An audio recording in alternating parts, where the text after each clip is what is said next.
वर्ष 2021 का बजट असाधारण परिस्थितियों के बीच पेश किया गया है। इसमें यथार्थ का एहसास भी और विकास का विश्वास भी है। कोरोना ने दुनिया में जो प्रभाव पैदा किया, इन परिस्थितियों के बीच आज का बजट भारत के आत्मविश्वास को उजागर करने वाला है। प्रधानमंत्री जी की ये लच्छेदार बातें सुनने में भले ही अच्छी लग सकती हैं, लेकिन हकीकत ये है कि इस बार का बजट आजादी के बाद का सबसे वाहियात बजट है। आजादी के बाद से हम समाजवाद और सामाजिक न्याय के रास्ते पर चले थे। प्रथम प्रधानमंत्री जवाहरलाल नेहरू जी के नेतृत्व में हमने पूंजीवादी व्यवस्था एवं अर्थव्यवस्था में सरकारी भागीदारी को समान रूप से तरजीह देते हुए मिश्रित अर्थव्यवस्था का रास्ता अपनाया था। हमारा स्पष्ट तौर पर मानना था कि पब्लिक सेक्टर की प्राथमिकता रहेगी और सरकार एक कल्याणकारी राज्य यानी कि वेलफेयर स्टेट के रूप में काम करेगी। सरकार केवल पूंजीपतियों एवं उद्योगपतियों के हित में नहीं बल्कि आम जनता के हित में सक्रिय रूप से काम करेगी।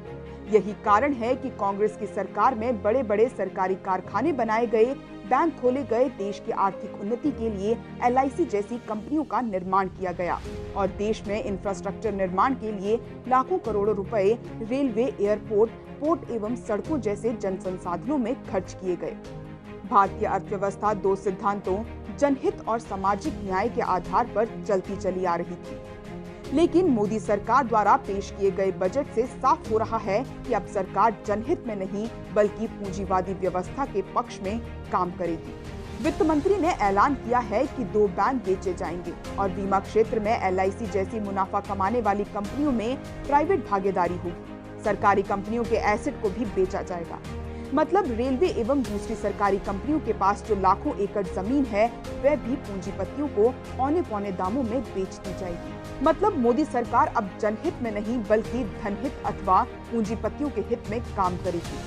भारतीय संपत्ति और संसाधनों पर अब पूंजीपतियों एवं धनपतियों का पहला अधिकार होगा।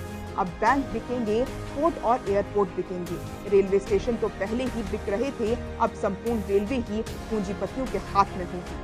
अर्थात नेहरू जी द्वारा निर्मित वेलफेयर स्टेट मॉडल को छोड़कर हमारा मॉडल अब पूरी तरह बाजार हित में पूंजीवादी मॉडल होगा।